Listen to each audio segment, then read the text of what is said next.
Welcome, Internet. I'm Michael Slezak from TVLine.com. I am here with American Idol Season 14 standout Quentin Alexander. Thanks for being here today. Thanks for having me. I have questions out the wazoo. I'm not going to let you see them ahead of time. I'm going to keep them subtly over here. But we want to talk about your whole Idol journey, all of your music, what's next. But we have to start at the very beginning. You were working in retail prior to this. Yes, I was a manager at French Connection clothing store.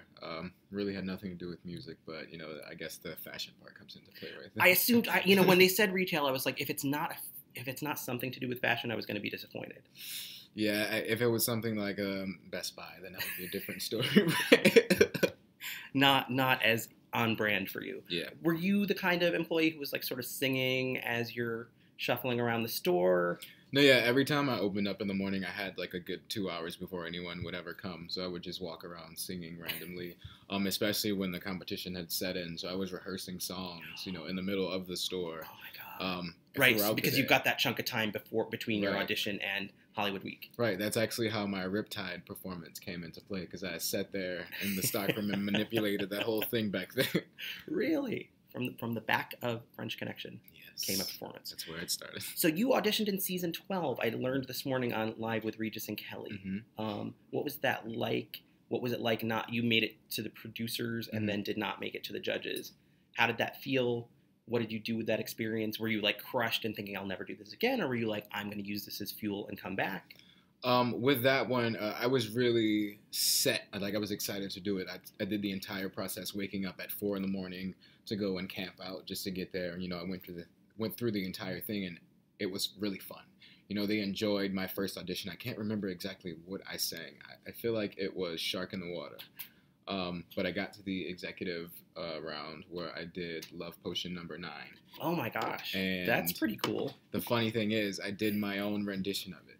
And at that time, I don't know if they were into that because they tried to make me do it as the original.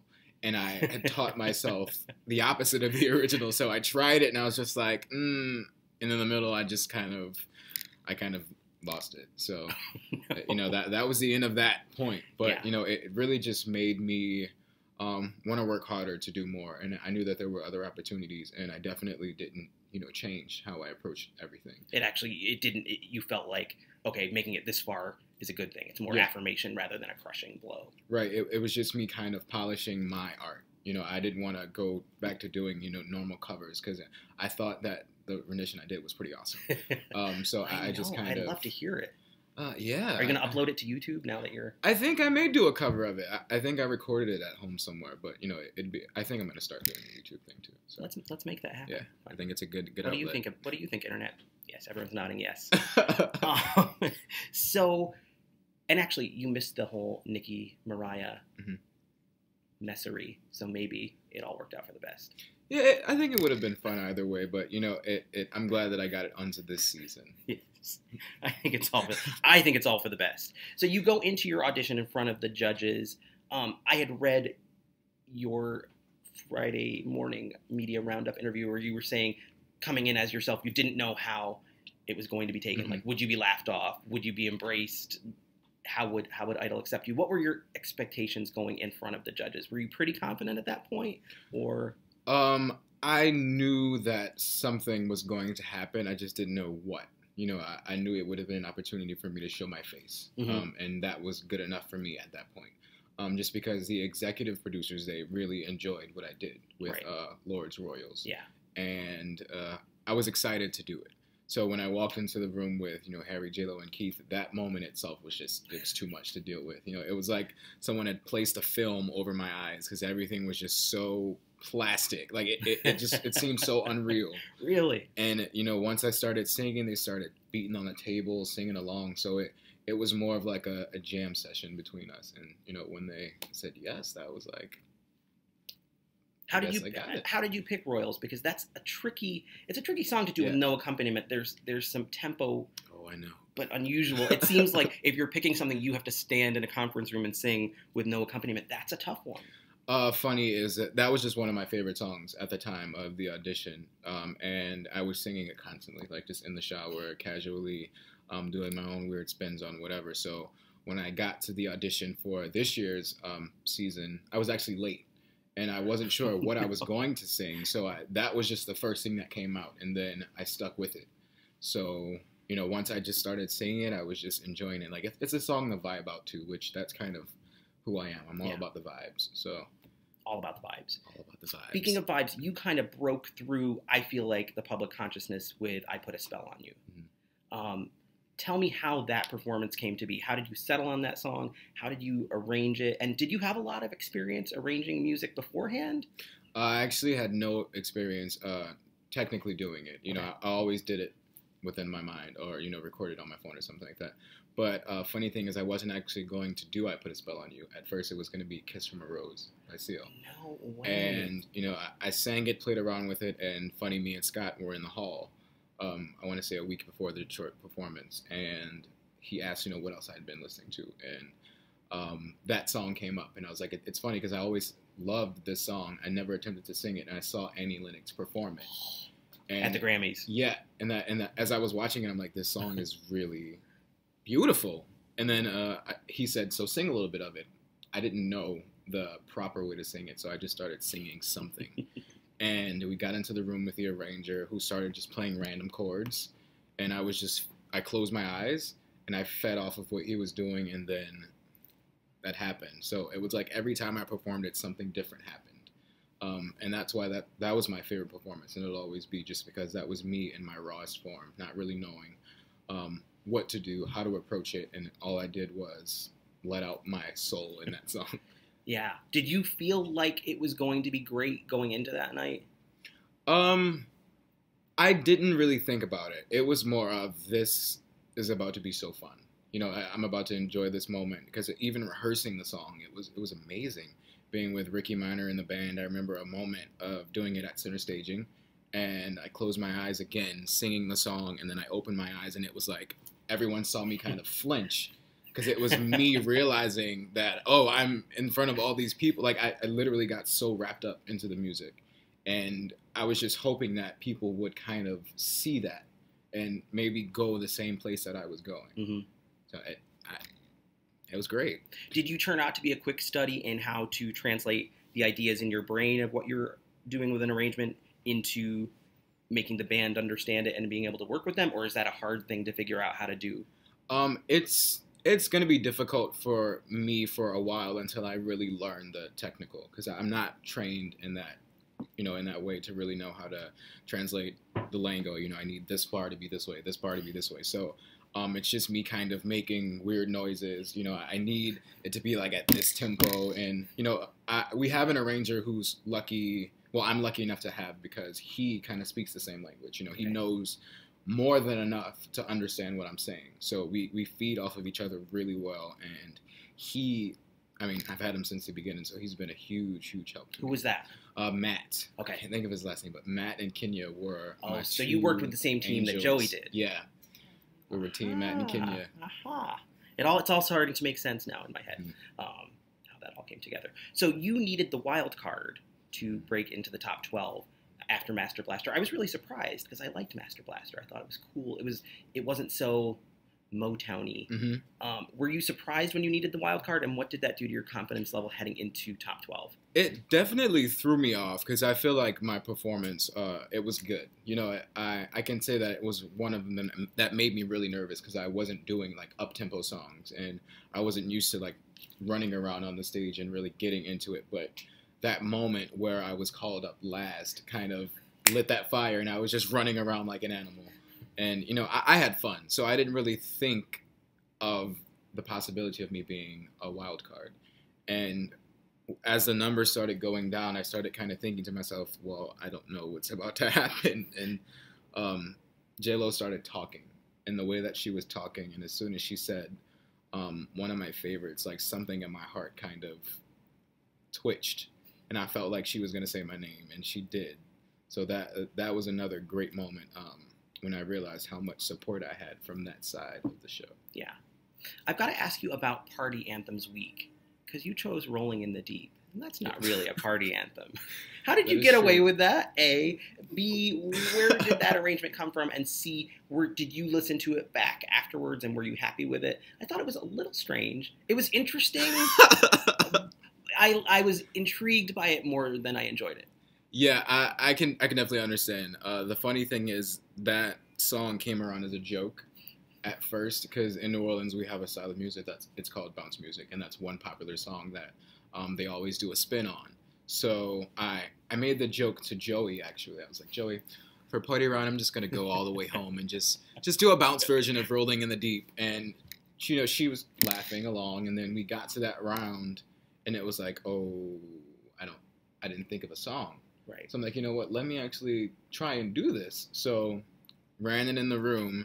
It sounded different in the room because we had different arrangements with just the keyboard and him doing the effects on the piano. And then the band came into play, and I kind of heard it. And I'm like, this is funny, but it's going to be fun. Yeah. So it was just me thinking, well, you know what? Would you rather stress out about doing something so hype and intense, or do something that you feel can naturally come from a fun place in your body? And that's how they party in New Orleans. So I figured it's a little more right. And I was like, I may as well just enjoy it. Yeah. So I just went out there and I had fun, and I think that was the funnest performance I had because I really didn't have a care in the world. It was just me on stage, really vibing with the crowd, walking around, dancing awkwardly, which is always fun to do.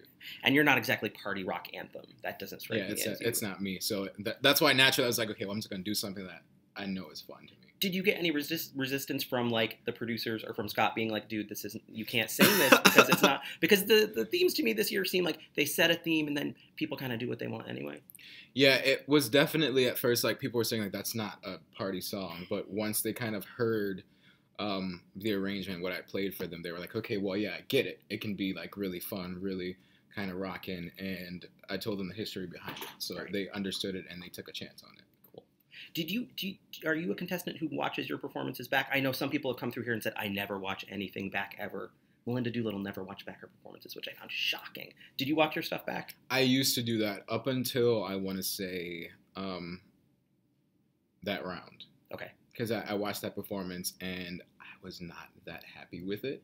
I thought it was fun while it happened, but as I watched it, I was like, maybe that wasn't the smartest thing for you to do. But that was when I stopped looking, just because I felt like I didn't want to see these constant things make myself upset because of mistakes. Because the type of artist I am, I like to do things very raw, very off the top of my head, like just spur of the moment. And with that, it was like I didn't want to put myself into this mind frame that I have to be better than my last performance, or I can't do this next time, I can't do this the next time, because something that may have been good that time I might change. So I don't do it anymore. Gotcha. Makes sense. Movie week, you picked You're the One That I Want from Grease. When I saw that song choice, I was like, oh God, oh no. Like, I was just picturing the movie, which I think everyone was horrifying. Yeah. But you kind of went Chanel commercial. Had you heard it on the Chanel commercial?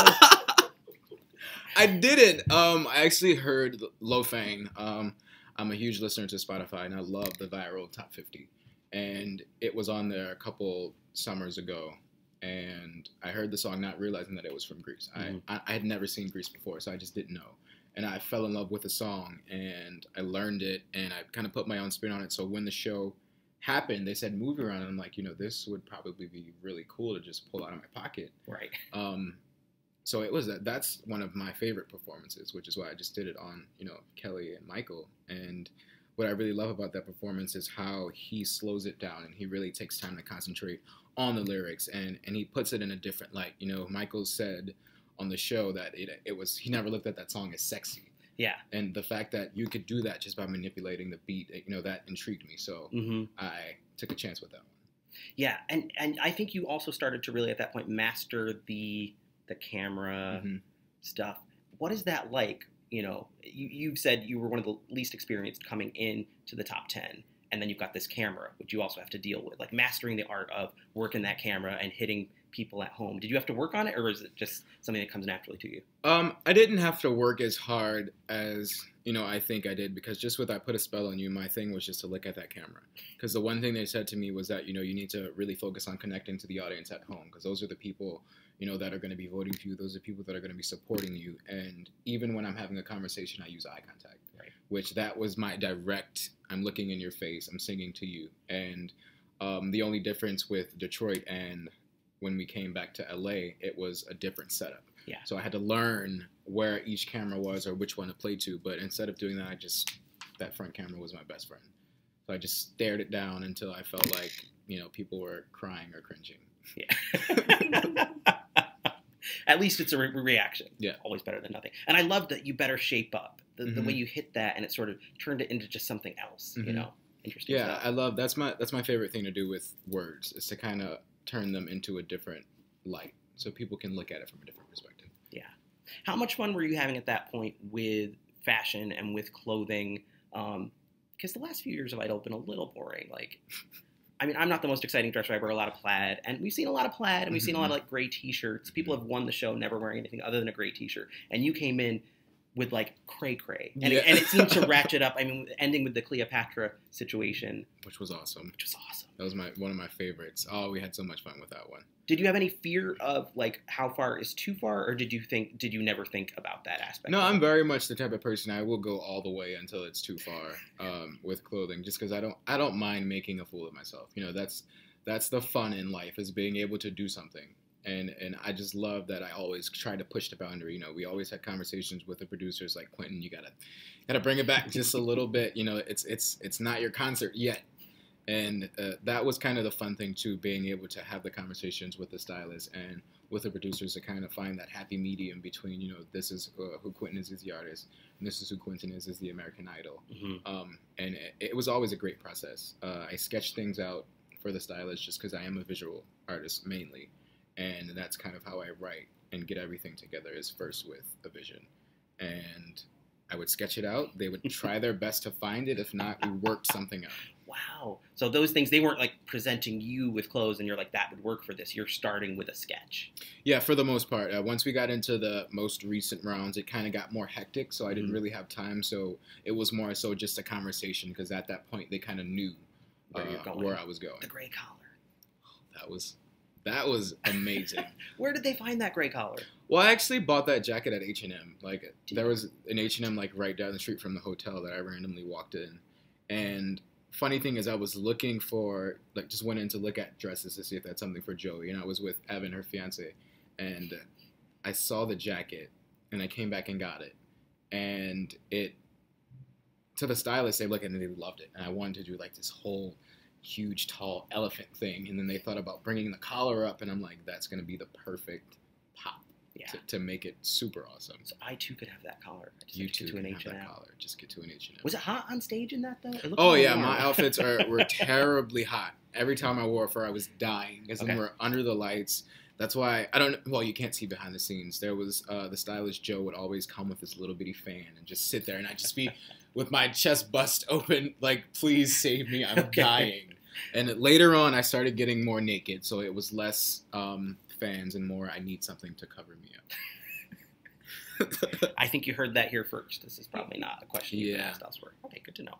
In the Air Tonight, 80s Week. Where did you come up with that? I loved that. I thought it fit your mood, and I thought you kind of got the menace of the song. Sometimes people aren't listening to lyrics, but I always felt like you were listening to those lyrics and really trying to bring them to life, even your facial expressions. Yeah, that's what I'm always drawn to first with music, is the lyrics. It could have a terrible beat, it could have a terrible melody, but, lyrics always stick with me first. And that song just so happened to be one of my favorites since I was a child. And the funny thing is, I didn't really know the story of the song up until I had staging rehearsal, and the head stylist told me. No, actually, Brian, who's a choreographer, told me the story of the song, that it was about Phil witnessing a murder. Not a murder, but someone drowning and no one saving. Right. And he invited the guy to the concert, and it gave me something to really hold on to, because I'm like, this is kind of like the competition in a sense. You push someone in, watch them drown, and you were their friend at one point. So it was something that was easy to kind of identify and to grab onto and to push out through that performance. Interesting. So Kelly Clarkson Week followed that up. Mm-hmm. Were you afraid of Kelly Clarkson Week? I was terrified, just because she is such a dominating vocalist, and we all know that I don't have the strongest vocals, but I have my own way of doing things, and I didn't know how to go about manipulating her song while she was going to be there to witness it. So I was definitely afraid, but it took me all of 5 seconds to decide what song I wanted to do. just because I scrolled down the list of songs, and Dark Side, it just seemed dead accurate for me. And once I listened to the lyrics of the verses, because I only knew the chorus, I really started to connect to it, and I thought it would be fine for me to kind of just sing Mm-hmm. and not really focus on the crazy arrangements or doing anything else. I just wanted a chance to really just chill out and sing. Which once I did it for her, and she saw me trying to hit these crazy notes, she basically told me, it's okay to not do that, because people often feel obligated when they sing these powerful songs to sing it as is, because Mhm. they are powerful, which I appreciated, because it gave me the confirmation that it's okay to take my own spin on things, because I can't go that far. Yeah. I also really liked the iTunes recording of that one. That was my favorite iTunes recording. Yeah, I think I would say it was your best one of the Yeah. season. Interesting. Okay, so you at that point were getting a lot of intonation feedback from Harry Mhm. week in and week out. What did that feel like to you to hear kind of the same critique multiple weeks running? And what can you do with that? I mean, you're in a pretty fast-paced week-to-week Mhm. environment. Is there anything you can do about pitch? I mean, there's always something you can do, but honestly, like, there wasn't much that I could do with how the situation, how things were happening. Yeah. I definitely, at first, when he told me, like, it hit me. I'm like, oh, well, okay, that's something I need to work on, Yeah. because I wasn't fully aware. I knew that there were certain things in my voice that I couldn't control yet, and things that I had to work on, which that's any person who is a singer. Yeah. But every time he told me, I was thinking to myself, I'm really trying. And it's hard to try to focus on pitch when I have to focus on a bunch of other things at once. Which is why in my package that one week, I can't remember which week it was, when I said I was going to focus more on making sure everything is okay, even though I'm working on my pitch. Yeah. I didn't at all want to make it seem like I didn't care. It's just thinking how the process works. There's constant rehearsals. There's no downtime to really sit down and be like, okay, can you teach me pitch? Yeah. And me being not technically trained, it's like I'm learning everything as I go along, which I was fine with him pointing it out, because, it's something that was there. Mm-hmm. But, it's at the same time, I'm fine with me being the way I am, just because it's me learning. And as an artist, I always say I like things to be raw. Mm-hmm. And I want people to see that growth. And I would prefer not to come in just pitch perfect, because for everyone that doesn't work. And for me, I feel like just being pitch perfect, it wouldn't work, because there wouldn't be any beauty and a flaw to offer. I got that. Did it hurt your feelings at all? Like when you heard it for like the fourth straight week, were you just like, dude, like I know you have a problem with the fact that I hit some bad notes, but like you're starting to hurt my feelings, or do you just feel like, okay, this is what I need to hear from an expert? After a while, you just hear it and it's like, okay, like it's like I take it and I just keep moving, because it only because if you keep dwelling on it, then it's going to get worse, Mm-hmm. as opposed to you being like, okay, great, got it, let's move on to the next thing. I try my best not to dwell on it. Yeah. We've got to talk Are You Gonna Go My Way? You actually went up to Harry's sort of papers on Kill Us One by One. Mm-hmm. Was that deliberate? Had you planned that out? Or did it just hit you in the moment? And were you trying to sort of send a message like critiquing us after we sing kind of Kills Us One by One? It was something I had joked about with the choreographer as well as the contestants. And, once I thought about doing it, I was like, I'm going to do it. Like, what's going to hurt? It's going to be fun. So I went up there, and that song, actually, I directly, personally related it to the competition, Okay. All of the lyrics. And that part, Must Kill Each Other One by One, it was kind of directed at, not him per se, but just how we're knocking each other out. And for us, it doesn't really have to be that way. And, it was kind of a fun way to relay that message. It wasn't at all me like, screw your papers, I hate you. It was like, this is going to be a fun moment, and people are going to understand more because they see this level of intensity with the lyric. Gotcha. And this is whack comment. I know you've been asked about it a lot, but in the moment, you said, I'm going to shut up now. Did you start to feel yourself being like, maybe this isn't something that should be coming out of me on stage? Yes. You did. And I absolutely felt like if I would have kept talking, then I would have gotten too emotional, and I probably would have broke down and started crying. So I just was like, I'm going to shut up right now, just to let everyone know I don't really want to say anything else. Right. And then the situation happened, and I was actually more glad that Harry responded the way he did than I was upset, because it gave me the perfect opportunity to clarify for not only him but people who also thought like him. In that sense, that I wasn't at all disrespecting the show. I wasn't directing my comment towards anyone. It was the situation that we were all in, because it hurts that these people that we grow close to are going to get ripped away from us in front of our eyes. Yeah.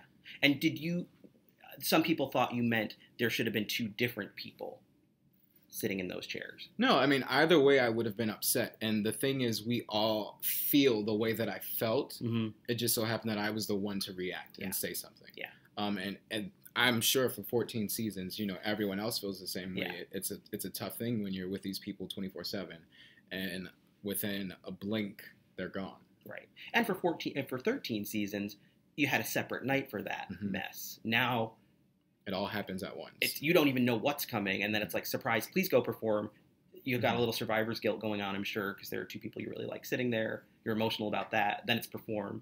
Then it's, how are you feeling with a microphone? Did you hear Harry say, well, you can just go home? Or did someone say, hey, Quentin, you might want to go back out and address? I mean, I don't know what you can hear while you're on that stage. No, I heard it. It was, I was just walking off the stage. I hadn't gone that far. And, I was going backstage to do the quick change or, whatever the process was.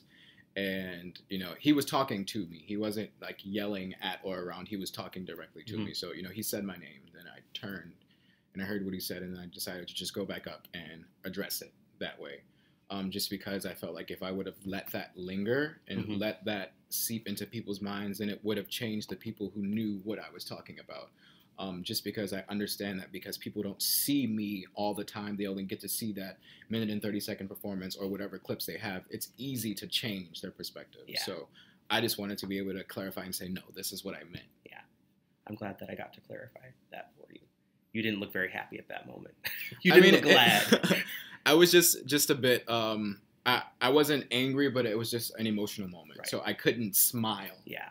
And it was just me feeling a genuine hurt. Yeah. I mean, to me, I think a lot of times as Idol fans, we demand authenticity of our contestants until we don't. It's like at certain points, like, oh, you should be quiet and be smiling and be appreciative. But we also want authenticity. I think that's a fine line to walk. And I think sometimes maybe not going the pageant route is more refreshing. Yeah. I didn't mind it. Did it bother you when you got asked, though, if you were going to hit him? I did not like that. It didn't, because I didn't think about it in that moment. I just responded. That's not what I was going to do. My mother raised me better than that. I mean, yeah, because it was just a fact. Like, I was raised better than that. I would never just go up and just punch someone in their face. Like, I feel if people watch the show from the beginning, they would see the type of person that I am. Yeah. Even from those small clips. I'm not at all confrontational in that sense, but I will very much speak up for something when I feel it is wrong. Yeah. You had to perform Sound of Silence after that. How hard is it? Obviously a lot of emotion coursing through you, sadness, a little annoyance, maybe some anger.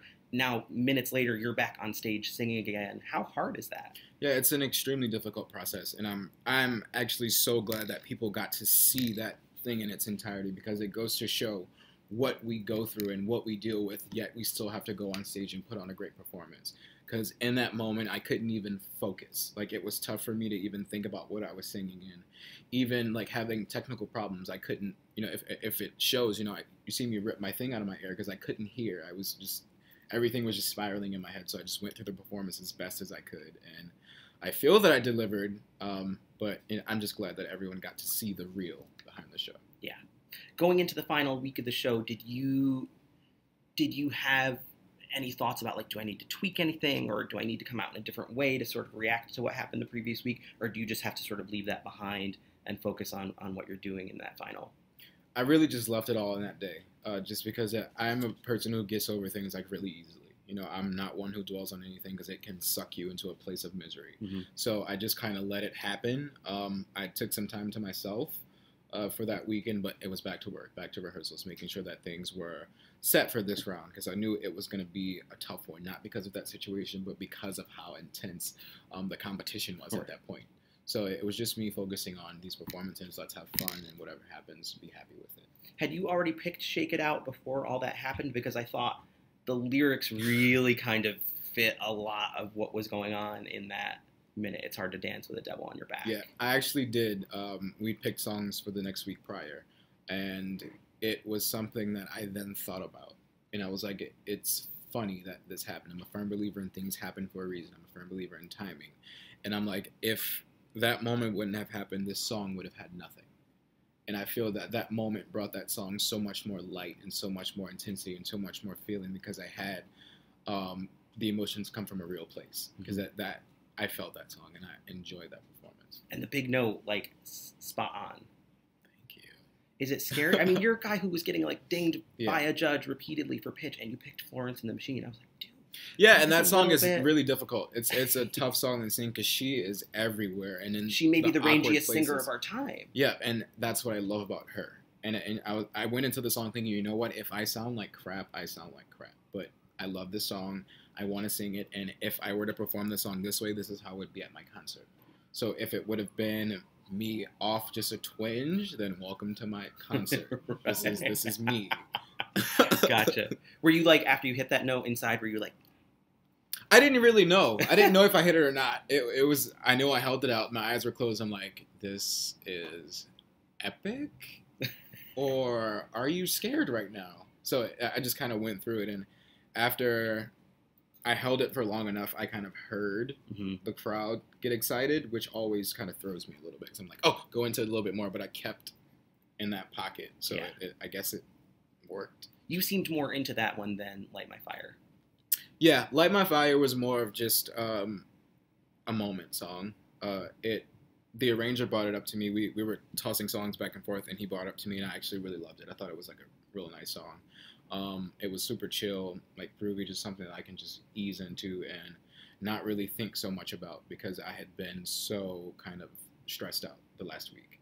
And, you know, it wasn't the best performance. It wasn't the strongest. I can say that it's probably one of the maybe the least vocally. But I still embrace it. You know, it was me. It's what I did. So you're 6th place finisher on season 14.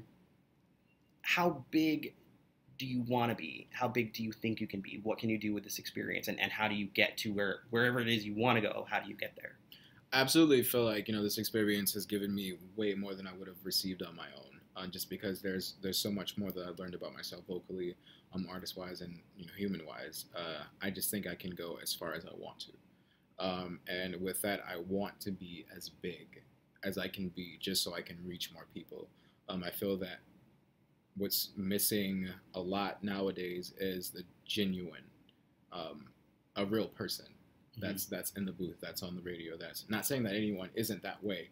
It's just I feel that we need more of it. We need more of people who can be themselves so that people are okay and they can come out of their caves feeling like, okay, it's okay to be myself. Like Boy George was my favorite mentor simply for that reason because he had that exact same mindset. You know, I'm just going to be myself and I'm going to get wherever I can with being myself. And he ended up being huge.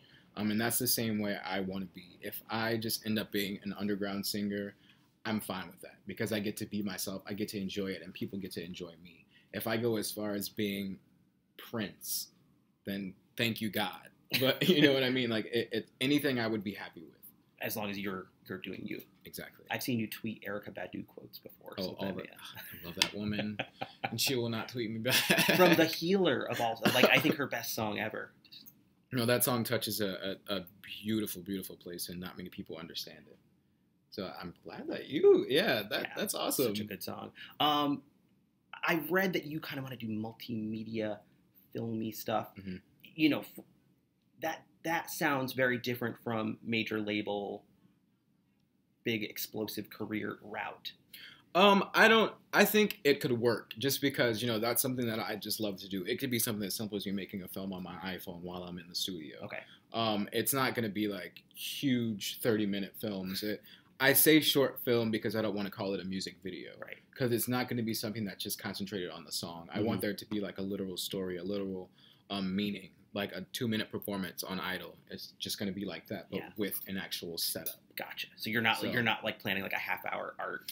No, it's not going to be. It's not going to be like a real episode of something. It's just going to be like a little clip that you can sneak and watch while you're at work or while you're on the toilet or, you know, something that you can just. That was awesome. Right. Do you think Scott Borchetta seems to be pretty big fan of yours. Would you be psyched to be signed to his label? And do you I would think love to work with are Scott. you sort of putting that energy out into the universe, like make it happen? Yeah, I would absolutely love to work with Scott. He's one person that I've met that's that huge, and the fact that he embraces me, it really excites me.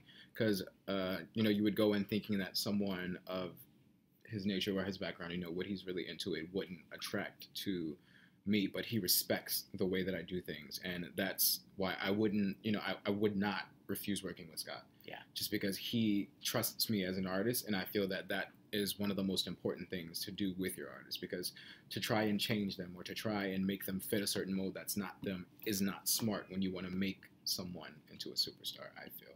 Absolutely. Well, we appreciate you coming in today. Thanks so much. Thank you. You definitely made this season a lot more interesting, so thanks for that. Thank you, sir. Glad All to right. have you. Internet, we're out of here.